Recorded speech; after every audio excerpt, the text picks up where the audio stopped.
ಈಗ ಗದ್ದೆಗೆ ಇಳಿಯುತ್ತಿರುವಂತಹ ಕೋಣಗಳು ಕಾಡುಬೆಟ್ಟು ಶಿವಣ್ಣನವರದ್ದು.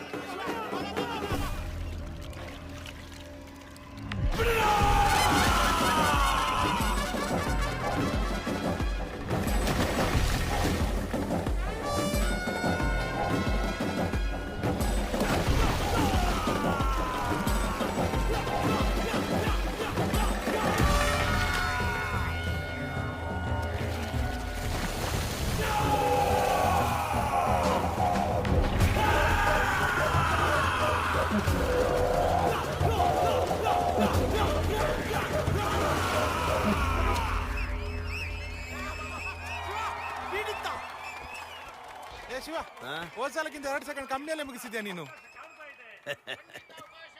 ಭರ್ಜರಿ ಭರ್ಜರಿ ಓಟ.